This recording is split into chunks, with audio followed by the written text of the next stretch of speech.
안녕하십니까? 박미수 쌤입니다. 요즘 계속 그 뉴스 기사를 보다 보니까 연예인 세무조사, 뭐 웹툰 작가, 유튜버 세무조사에 대한 기사가 계속 나서 도대체 무슨 일인가, 무슨 일인고 궁금해서 제가 국세청 보도자료를 좀 찾아봤는데요. 2월 달부터 지금 해서 그 세무조사 한 거에 대한 내용들이 올라와 있더라고요. 근데 이제 누군지 구체적으로 이제 말씀드리지 않겠지만 기사 보시면 다 확인되실 텐데 어떤 식으로 탈세를 했고 막 이렇게 자극적인 기사들이 많이 올라오잖아요. 근데 이제 저희 입장에서는 세무 전문가인 저희 입장에서는 이거는 뭐 그 연예인들만 특별하게 한 그런 행위가 아니라 항상 똑같아요. 내용은 똑같은데 이제 좀 더 타겟이 되긴 하겠죠. 그리고 그 고의적으로 한 것처럼 기사는 자꾸 나오는 것 같은데 저희가 만나보고 실제로 일을 진행해 보면 연예인이나 이제 인지도 있으신 분들은 세무적으로 문제가 되지 않게 처리해 달라고 하시는 게 일반적이거든요. 왜냐면 본인들은 인기를 먹고 사는 거고, 이런 기사 한 번 나오면 이미지가 훅 갔잖아요.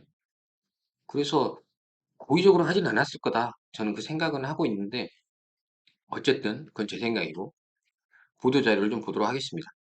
오늘은 제가 이제 보도자료의 개론에 대해서, 이게 상당히 내용이 많더라고요. 개론에 대해서 말씀드릴 거고, 사례에 대해서는 하나하나씩 짧게 짧게 끊어서 찍는 게 더 좋을 것 같아요. 길게 한 번에 찍어봐야 내용을 다 보기도 힘들고, 너무 많은 내용이 있기 때문에 하나씩 오늘은 개론입니다. 개론.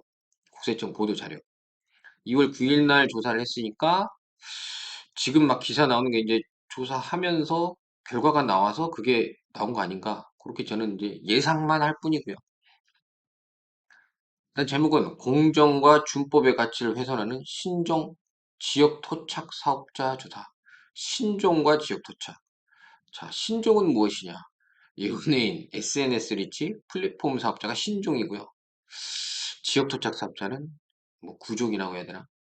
지역 토착 사업자입니다. 자, 그래서 이번 세무조사 대상자 84명의 유형은 이렇습니다. 요건 뒤에서 이제 잠깐 뒤에서 잘 살펴볼 건데 일단 연예인, 운동선수, 웹툰 작가가 18명 조사받았고 유튜버, 인플루언서, SNS 리치가 26명, 플랫폼 사업자, 온라인 투자 정보 서비스 사업자 19명, 건설업, 유통업 등 지역 토착 사업자 21명. 이렇게 조사를 했네요. 조사국 조사 이과에서 어떤 내용으로 조사를 했느냐? 일단 세무조사의 배경은 뭐 좋은 내용입니다.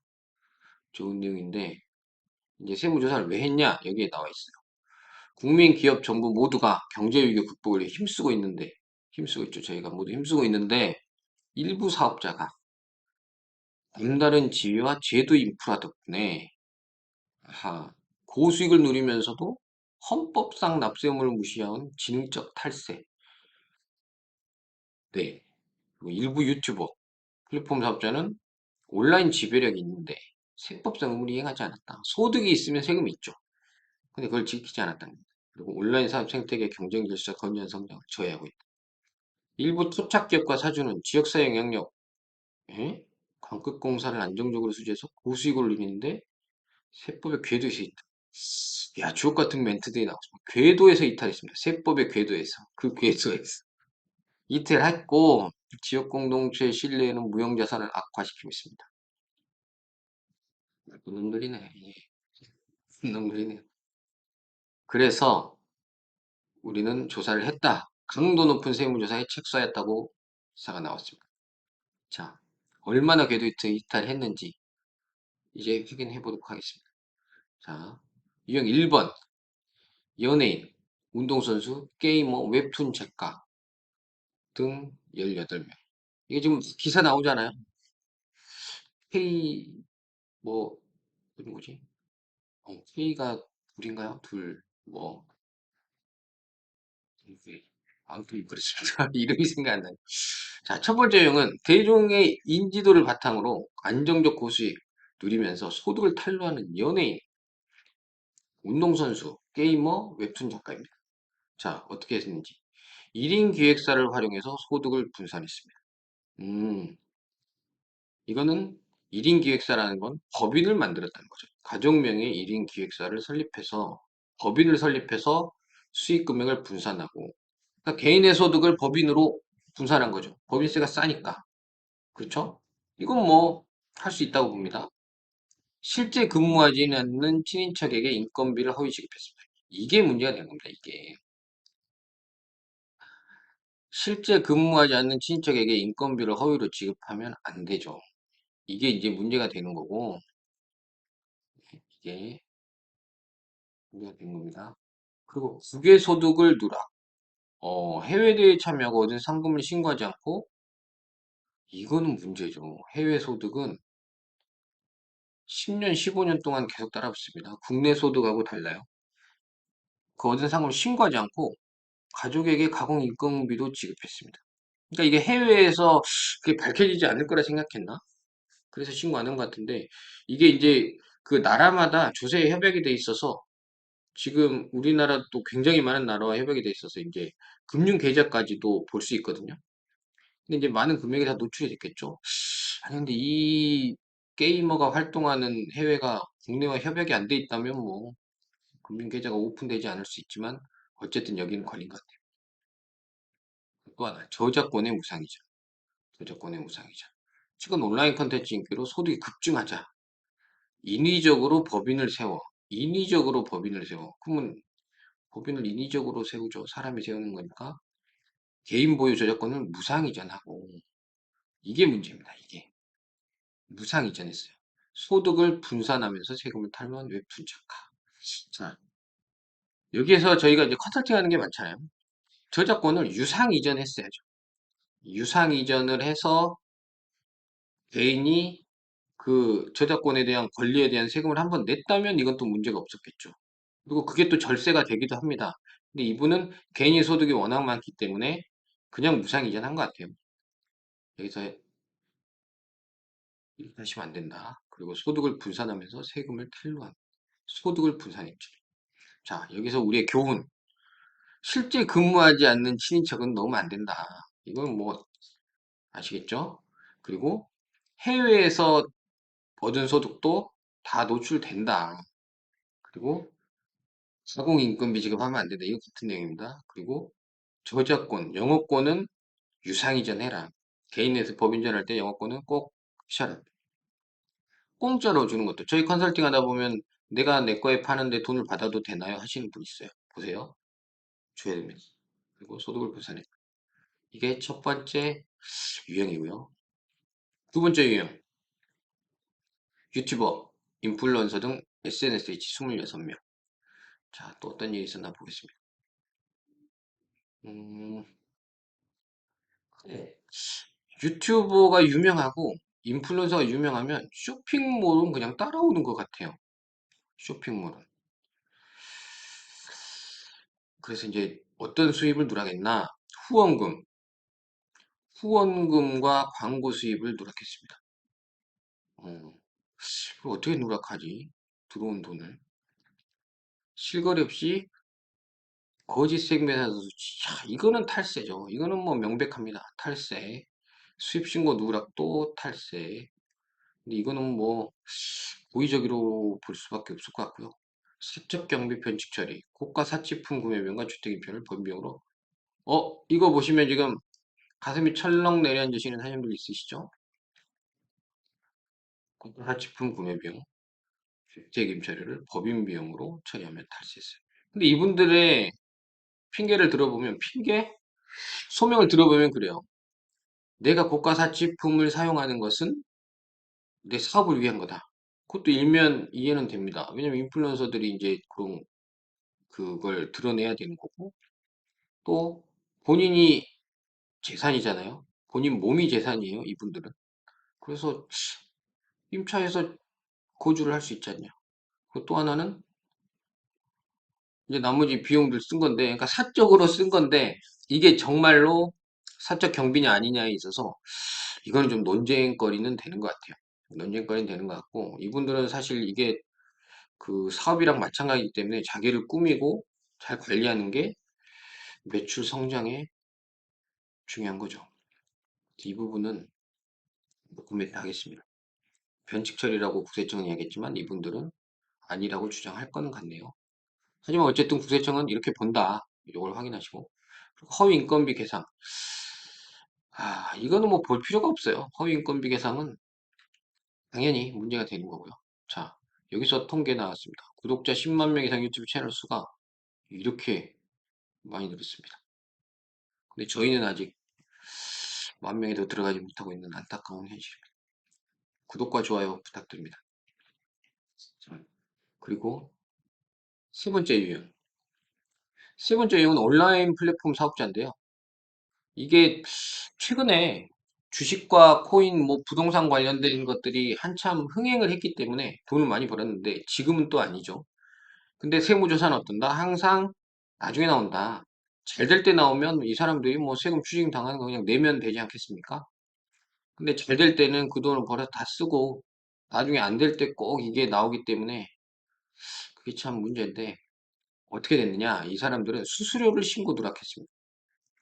저는 이건 사실 이해가 안 됩니다. 온라인 투자 정보 서비스 사업자인데 그럼 돈이 통장으로 꽂혔겠죠? 근데 그 수수료를 신고 누락한다? 이거는 바보죠. 이거는 약간 이해가 안 되는 거고요. 일단 여기까지는. 시스템 개발 비용 등을 부당하게 공제받으며 세금을 회피한 프로그램. 시스템 개발 비용, 개발 비용을 뻥 튀겠다 이거죠. 그리고 공제받으면서 세금을 회피했다. 그리고 이건 악의적이죠. 차명계좌 사용, 주식 투자 관련 출판 강연을 하는데 차명계좌를 쓴 거죠. 그것도 직업명의로. 이거는 당연히 탈세입니다. 무슨 문제가 있을 것 같습니다. 저희가 지금까지 계속 이야기한 거랑 별반 다르진 않는 것 같아요.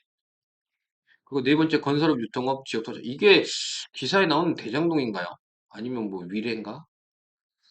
그런 것 같은데요. 지역 토착 사업자 21명. 이게 지금 시점에 나온다는 게. 광급 공사. 공공기관 납품 및 사업소득의 주요 원천인 영향력 있는 토착 사업자. 자, 법인 개발한 상표권을 이거 주의하셔야 됩니다. 이거 컨설팅 많이 받으셔서 진행하시는 분들 있죠. 법인 개발 상표권을 사주 명의로 등록하고 법인에게 양도해서 법인의 자금을 부당하게 유출한 건설업체. 건설업체뿐이 아니라 이 컨설팅이 지금 횡행하고 있습니다. 저희는 항상 말씀드리고 있습니다. 문제가 될 수 있다. 그리고 편법 승계, 자녀 지배 법인을 설립하고 기존 거래 관계에 끼워 넣어서 이익을 편법으로 경영권 승계했다. 이게 이제 끼워 넣기 법인인데 이제 거래 관계에 끼워 넣었을 때는 이 들어간 법인의 역할과 그런 것들을 명확하게 해줘야지 그게 되지 않고 그냥 이익만 줬다. 그렇게 되면 이거는 편법 승계로 볼 수 있겠죠. 그리고 또 하나 법인 자금의 사주 자녀 유학비 사용. 이건 이제 해외까지 손을 뻗쳤죠. 해외 컴퍼니 설립하고 법인 자금을 보내서 사주 자녀 유학비로 사용한 제조업체. 당연히 이거 탈세죠. 근데 그냥 한국에서 주면 될 거 왜 꼭 해외 컴퍼니까지 설립해서 이게 돈을 주는지 굉장히 유학비가 큰 것 같아요. 그러지 않고서는 저렇게 하지 않겠죠? 자, 이렇게 네 가지 유형으로 세무조사를 진행해서 추진 성과를 한번 보겠습니다. 간략하게. 너무 긴 시간을 해서. 지금 신종황 사업자를 조사했는데 매출 누락을 적출하고 세금을 1,414억을 거뒀다. 그래서 이게 이제 보시죠. 소득 적출 유형. 현금 매출 누락이 75.4%, 위장 사업장을 통한 매출 누락이 14.6%, 저가고통 부당이익 계산 부인이 137억 원입니다. 자, 그러면 보시면 소득 부분에서는 매출 누락이 월등합니다. 현금 매출 누락이 월등하고요. 그러면 이거는 여기에서 힌트가 나왔네요. 아까 전에 계속 매출 누락을 이야기했는데 어떻게 통장에 꽂히는 게 매출 누락이 되지를 저희가 고민했잖아요. 여기 나왔습니다. 현금 매출이 누락된 거예요. 현금 매출이. 현금 매출을 봤다니 대단한데요. 그리고 위장사업장, 그리고 저가 공급, 그리고 비용에서는 가공인건비가 월등히 54.5%. 그러니까 가공인건비 넣지 마세요. 이거는 누구나 조사 나오면 이거 보지 않겠습니까? 모든 사례가 가공인건비인데 가공인건비는 볼 수밖에 없죠. 그리고 법인예산 사적 사용. 특수관계법인 끼어넣기, 법인자금 부당 유출 이렇게 됩니다. 가장 중요한 거는 가공인건비, 법인자산 사적 사용이죠. 자, 조사 대상자들은 부동산과 자동차 회원권을 8천억의 재산을 형성했다고 합니다. 아, 그리고 지역사회에서 인허가 사업 독점, 풍리, 이건 정말 잡아야죠. 불법 불공정 탈세 미자에 대해서 383억 적출, 189억 세금 추징. 야, 너무 적은데요? 이거 대장동 아닌 것 같아요. 대장동은 엄청나게 뭐 몇천억 이야기 나오던데. 그렇죠. 그건 또 세금을 내면서 했겠죠. 음. 현금 매출 누락. 여기도 현금 매출 누락입니다. 현금 매출 누락이 이렇게 많다니. 아직도 현금이 많이 돌아다니는 상황이었습니다. 저희 컨설팅은 다 카드로 하시던데. 왜 현금을 안 주시지? 자, 마무리입니다. 이번 세무조사는 뭐, 이렇게 한 거고요. 디지털 포렌식 금융추적 조사를 통했고, 친인척을 동원한 명의위장, 차명계좌 이중장교 혐의, 그리고 고발, 국가원칙에 따라 엄정히 처리한다고 합니다. 네. 오늘 내용은 여기까지고요. 이제 이 사례에 대해서 그림으로 항상 저희가 보여드렸던 것처럼 그림으로 명시된 이제 사례들이 또 한 세네 가지 있는데 그거는 다음 시간부터 한 편 한 편씩 천천히 찍어보도록 하겠습니다. 오늘 긴 시간 말씀드렸는데 이제 세무조사가 저희도 계속 말씀드리는 게 결국엔 같은 내용이에요. 이제 새로운 하늘 아래 새로운 것이 없다. 이 내용들을 잘 지켜서 사업을 잘 운영하시면 탈세하지 않고 정상적으로 세금을 내면서도 절세 툴을 활용하시는 게 더 중요하다. 이 부분을 말씀드리면서 마무리하도록 하겠습니다. 감사합니다.